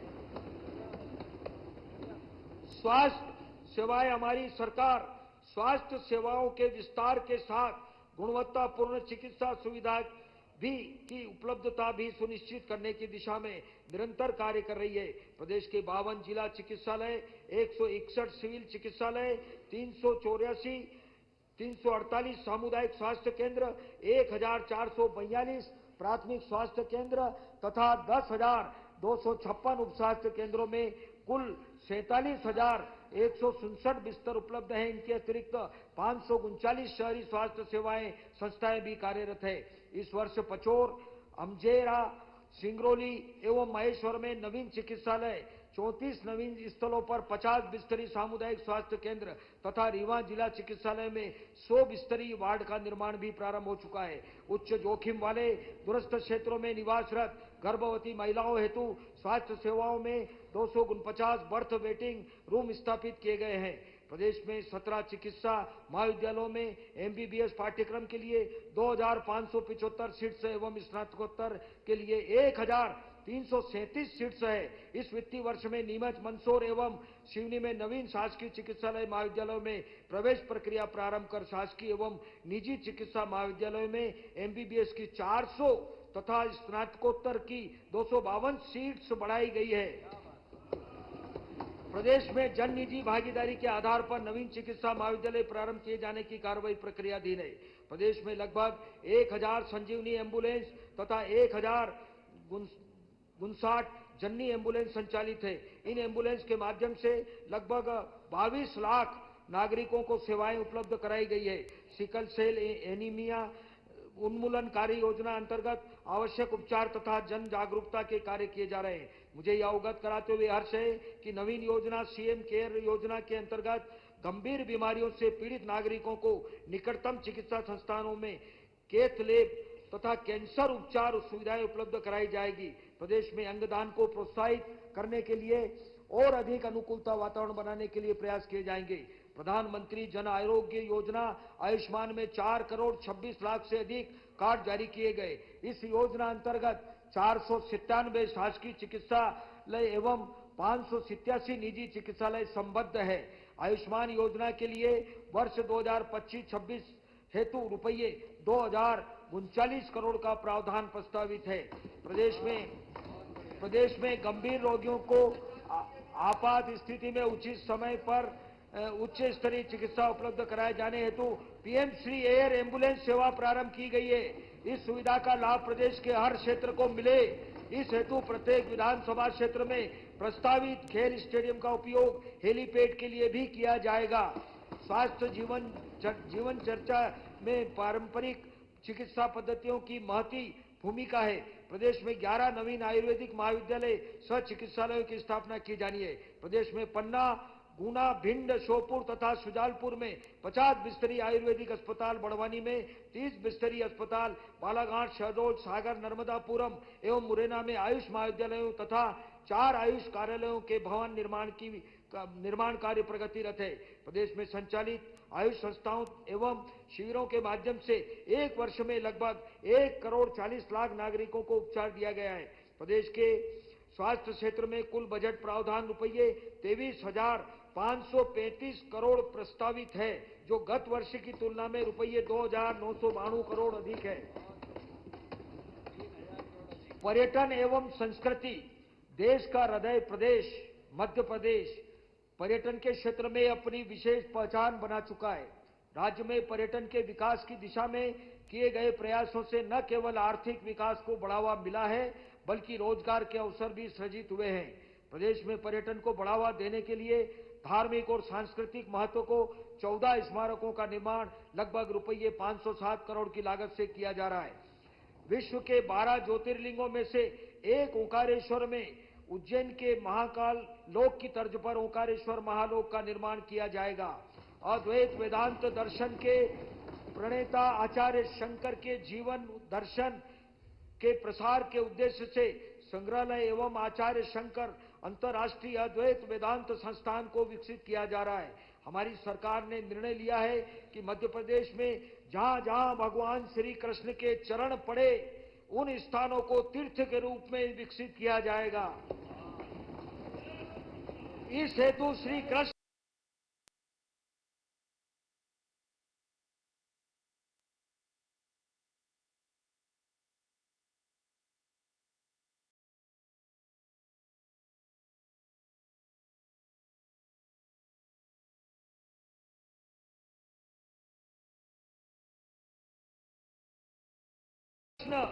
पाथे योजना के लिए रुपये 10 करोड़ का प्रावधान प्रस्ताव। इसी प्रकार परिष्कार के उद्देश्य से प्रदेश के सभी नगरीय निकायों में सर्व सुविधा युक्त वैचारिक अध्ययन केंद्र के रूप में गीता भवन बनाए जाएंगे।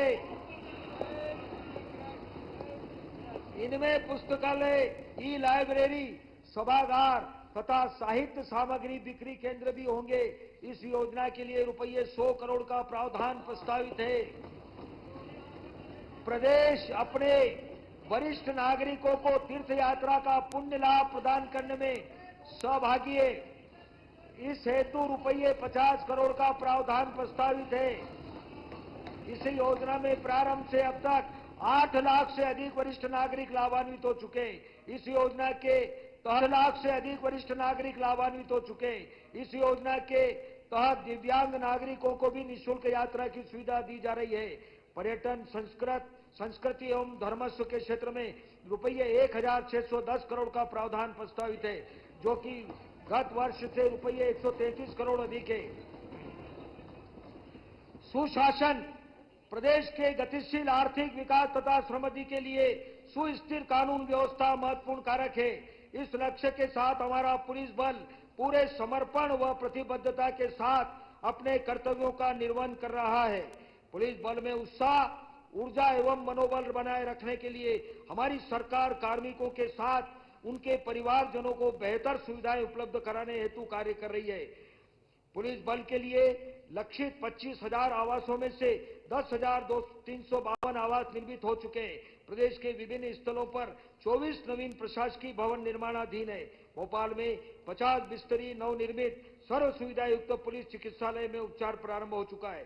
त्वरित आपातकालीन पुलिस सहायता के लिए डायल 100 योजना के वाहनों में आधुनिक तकनीकों एवं उपकरणों का उपयोग किया जा रहा है। सहायता के लिए संदेश प्राप्त होने की लगभग औसतन 18 मिनट की अवधि में वाहन घटनास्थल पर पहुंच रहे हैं। प्रदेश के 60 शहरों में लगभग 2000 महत्वपूर्ण स्थानों पर स्थापित सीसीटीवी प्रणाली से गैर कानूनी गतिविधियों पर अंकुश एवं यातायात प्रबंधन आदि में सहयोग मिल रहा है। साइबर अपराधों को रोकने एवं अन्वेषण के लिए पुलिस को आधुनिक संसाधनों से सुसज्जित एवं प्रशिक्षित किया जा रहा है। पुलिस बल के आधुनिकीकरण हेतु केंद्रीय क्षेत्रीय योजना प्रारंभ की जा रही है। योजना अंतर्गत पुलिस बल को वाहन सुविधा एवं अन्य तकनीकी उपकरण उपलब्ध कराए जाएंगे। गृह विभाग के लिए वर्ष 2025-26 हेतु रुपये 12,876 करोड़ का प्रावधान प्रस्तावित है, जो वर्ष 2024-25 के बजट के अनुमान से लगभग रुपये 1,585 करोड़ अधिक है। केंद्र प्रवर्तित गरीब बंदी सहायता योजना के क्रियान्वयन में प्रदेश का प्रथम स्थान रहा है। बंदियों के कौशल विकास एवं रोजगार हेतु प्रदेश की उज्जैन, बैतूल एवं धार जेलों में ITI संचालित है। जेलों की बेहतर अधोसंरचना के लिए 4 नवीन जेलों का निर्माण तथा नवीन बैरक निर्माण कर क्षमता वृद्धि के कार्य किए जा रहे हैं। बंदियों के भोजन की गुणवत्ता में सुधार के लिए बेहतर प्रावधान किए जा रहे हैं। जेल विभाग हेतु रुपये 700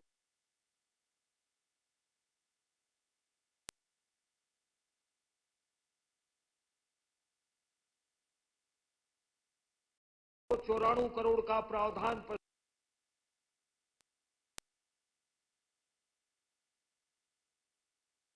प्रकरणों का निराकरण हुआ है। अगस्त 2024 से प्रारंभ साइबर तहसील 2.0 के माध्यम से अब तक 90,000 से अधिक राजस्व प्रकरणों का निराकरण किया गया है।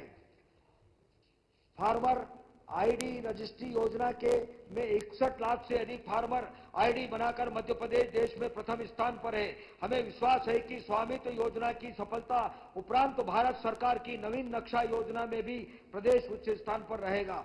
समस्त शासकीय वाहनों में 15 वर्ष की आयु के उपरांत पर्यावरण संरक्षण के उद्देश्य से रजिस्टर्ड व्हीकल स्क्रैपिंग फैसिलिटी स्वर विज्ञान मेरे शिव भोले बाबा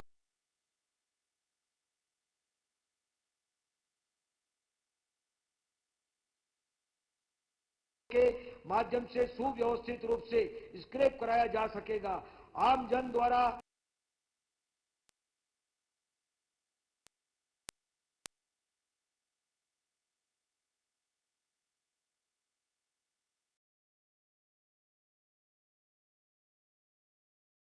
वाहन स्क्रैप कराने मुख्यमंत्री सुगम परिवहन सेवा के अंतर्गत ग्रामीण नागरिकों को सस्ता एवं सुलभ परिवहन उपलब्ध होगा। परिवहन के संसाधन, अधोसंरचना एवं आधारभूत सुविधाओं के विकास का लक्ष्य इस योजना के अंतर्गत चिन्हित किया गया है। यह योजना ग्रामीण अर्थव्यवस्था को मजबूती देने और गतिशील मध्य प्रदेश का स्वप्न साकार करेगी। इस हेतु रुपये 80 करोड़ का प्रावधान प्रस्तावित है। प्राकृतिक संसाधन, हमारा प्रदेश वन एवं वन्य प्राणियों की विविधता के लिए देश विदेश में विशिष्ट पहचान रखता है। प्रदेश के वन क्षेत्र इमारती लकड़ी के अतिरिक्त बांस, लघु वनोपज, औषधियां, पौधों तथा वन्य जीवों से परिपूर्ण है। राज्य द्वारा वन्य जीव संरक्षण को उच्च प्राथमिकता दी गई है। प्रदेश में वन्य जीव संरक्षित क्षेत्रों का क्षेत्रफल लगभग 11,200 वर्ग किलोमीटर है। प्रदेश में 11 राष्ट्रीय उद्यान एवं 24 वन्य प्राणी अभ्यारण्य है। वन्य प्राणी संरक्षण एवं प्रबंधन के लिए राष्ट्रीय उद्यान तथा बफर क्षेत्रों में वन्य प्राणी मानव संघर्ष को रोकने हेतु लगभग 3,000 किलोमीटर वन सीमा में फेंसिंग कार्य किया जाएगा।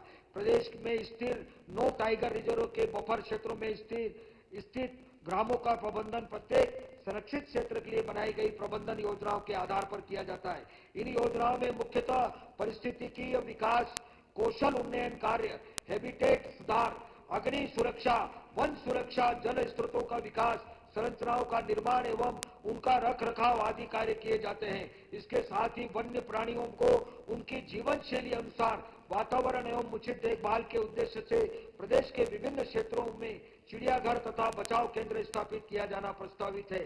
धार जिले में डायनासोर जीवाश्म राष्ट्रीय उद्यान तथा डिंडोरी जिले में घुघुआ जीवाश्म राष्ट्रीय उद्यान का पुनर्नवीनीकरण कर महत्वपूर्ण पर्यटन केंद्र के रूप में विकसित किए जाएंगे। हमारी सरकार ने निर्णय लिया है कि तकनीकी सहयोग से वनों के विषय में जागरूकता बढ़ाने, वानिकी गतिविधियों का विस्तार, वन्य जीवों के संरक्षण और वनाश्रित जन समुदाय की लघु वनोपज आधारित आजीविका संवर्धन हेतु वन विज्ञान केंद्र की स्थापना की जाएगी। प्रदेश की जीवन रेखा मां नर्मदा के तटों के 10 किलोमीटर तक वन भूमि में पर्यावरण संरक्षण हेतु अविरल निर्मल नर्मदा योजना प्रस्तावित है। योजना अंतर्गत वन भूमि में पौधारोपण द्वारा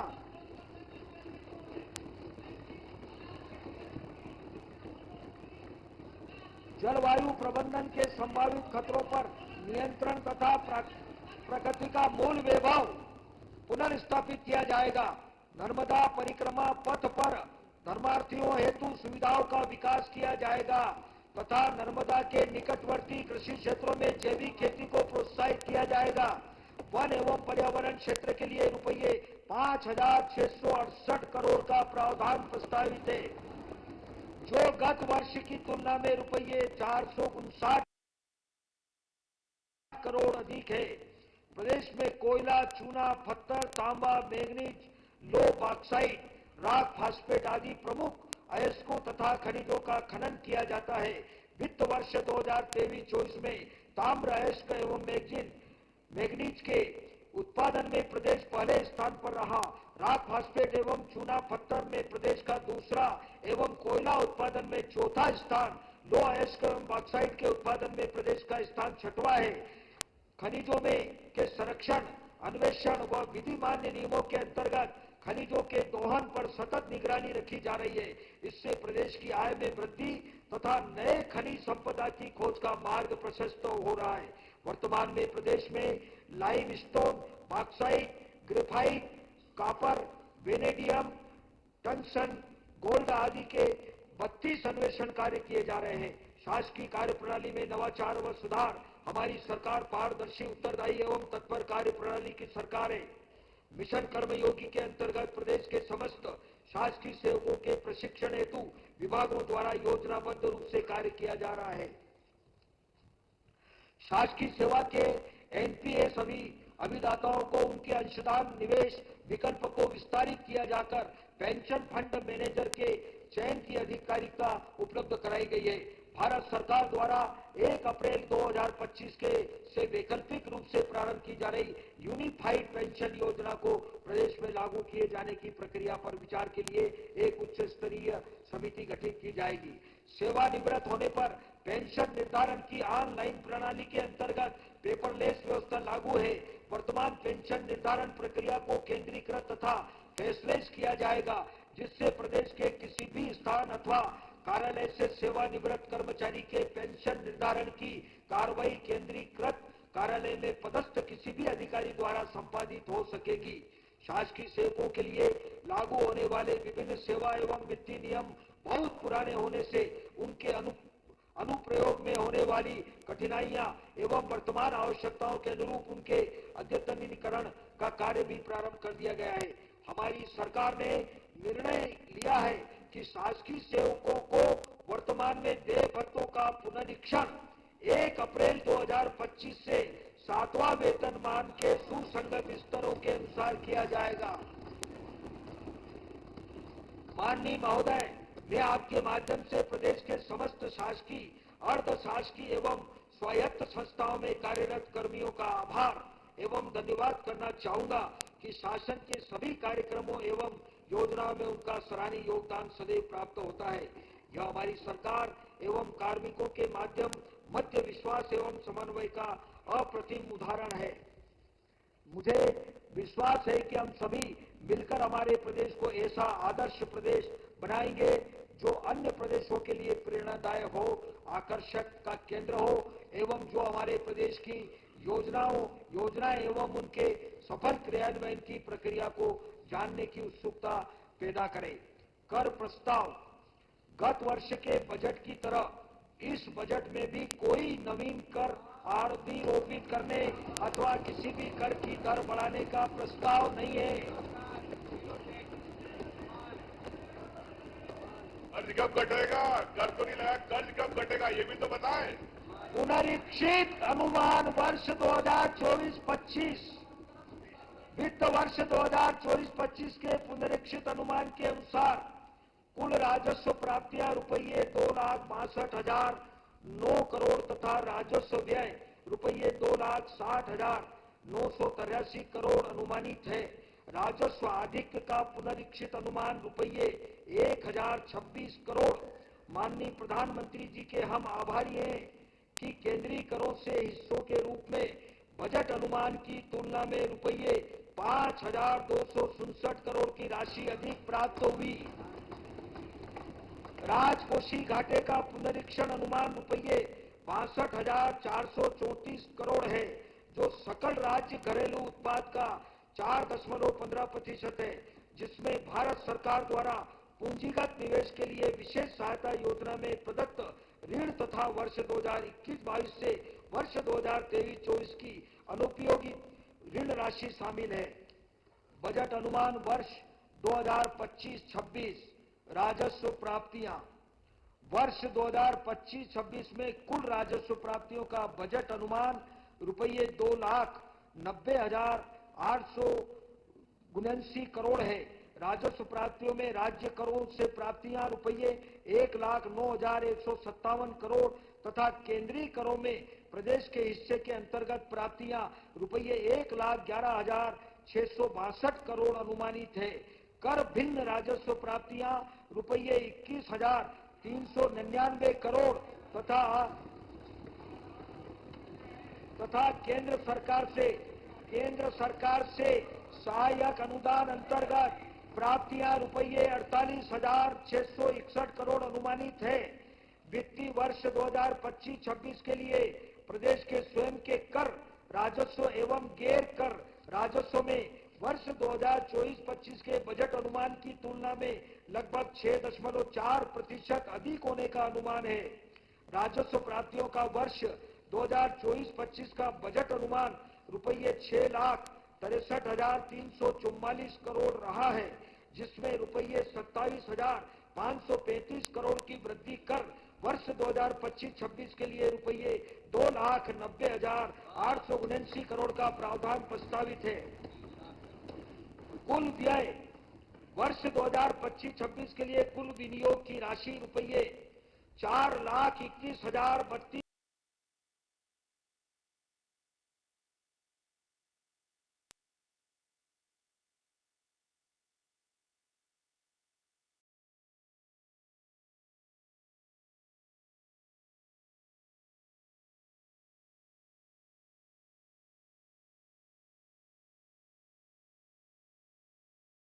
करोड़ राजस्व व्यय रुपये 2 लाख है।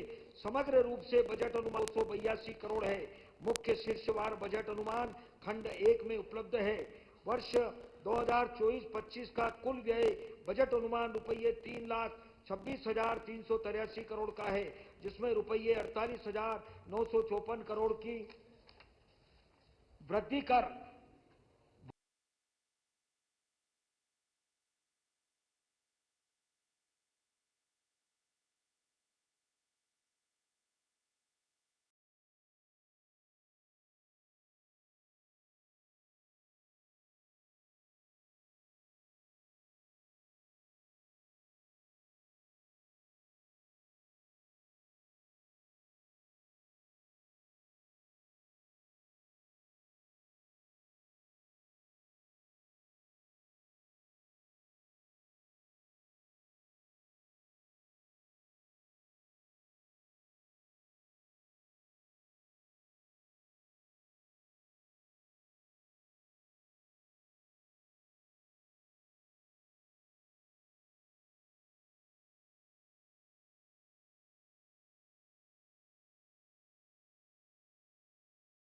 वर्ष 2025-26 के लिए रुपये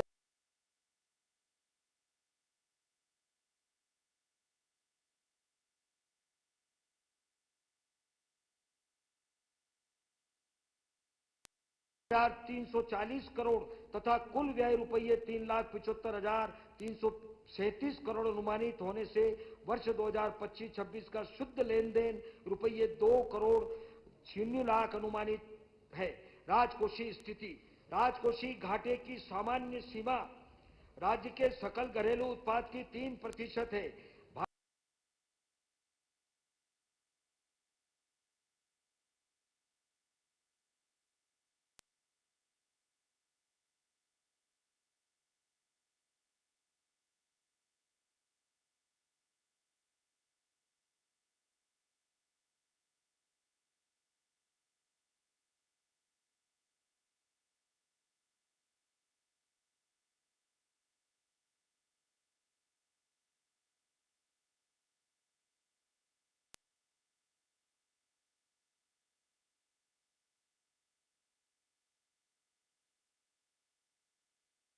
₹96 लाख अनुमानित है। राजकोषीय स्थिति। राजकोषीय घाटे की सामान्य सीमा राज्य के सकल घरेलू उत्पाद की 3% है। भारत सरकार द्वारा पूंजीगत निवेश के लिए राज्यों को विशेष सहायता योजना में वर्ष 2025-26 के लिए रुपये 11,000 करोड़ दीर्घकालीन ब्याज रहित ऋण सहायता राज्य के सकल घरेलू उत्पाद का 0.65% प्राप्त होने का अनुमान है, जो राजकोषीय घाटे की सीमा से पृथक है। साथ ही भारत सरकार के दिशा निर्देशों के अनुसार वर्ष 2021-22 से वर्ष 2023-24 में राज्य द्वारा आपको बोलने का मौका मिलेगा, आपको बोलने का मौका मिलेगा। बजट में 1.01 वित्त मंत्री जी बोल रहे हैं। जो राजकोषीय उत्तरदायित्व एवं बजट प्रबंधन अधिनियम द्वारा निर्धारित के वर्षन के अलावा कुछ रिकॉर्ड में नहीं आएगा का उपयोग वित्त वर्ष 2025-26 में किया जाना प्रस्तावित है। उपरोक्तों को ध्यान में रखकर यह बजट अनुमान तैयार किया गया है। वर्ष 2025-26 में राजकोषीय घाटा रुपये 78,902 करोड़ अनुमानित है, जो राज्य के सकल घरेलू उत्पाद का 4.66% है। वर्ष 2025-26 में रुपये 618 करोड़ का राजस्व अधिक अनुमानित है।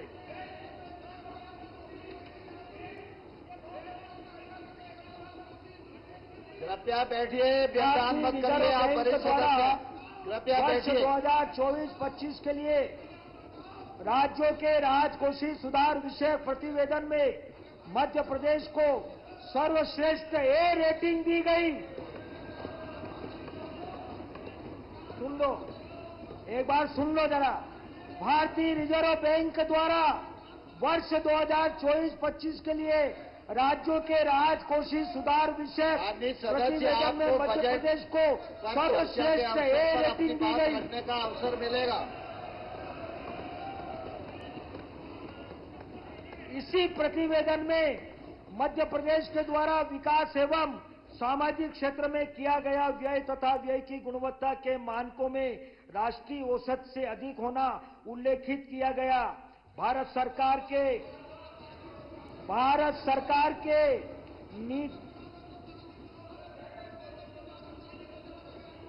सरकार के नीति आयोग द्वारा राज्यों के फिस्कल हेल्थ इंडेक्स संबंधी प्रतिवेदन में बजट राशि के व्यय की गुणवत्ता की दृष्टि में मध्य प्रदेश राज्य देश में प्रथम स्थान पर।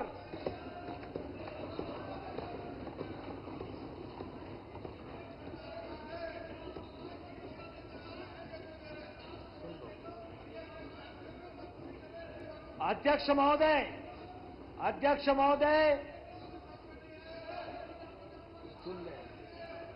महोदय, मैं बजट भाषण का समापन इस भावना के साथ करना चाहूंगा कि हमारा प्रदेश, सुन लो, हमारा प्रदेश देश के मध्य में है, इसलिए सबका है, इसलिए सब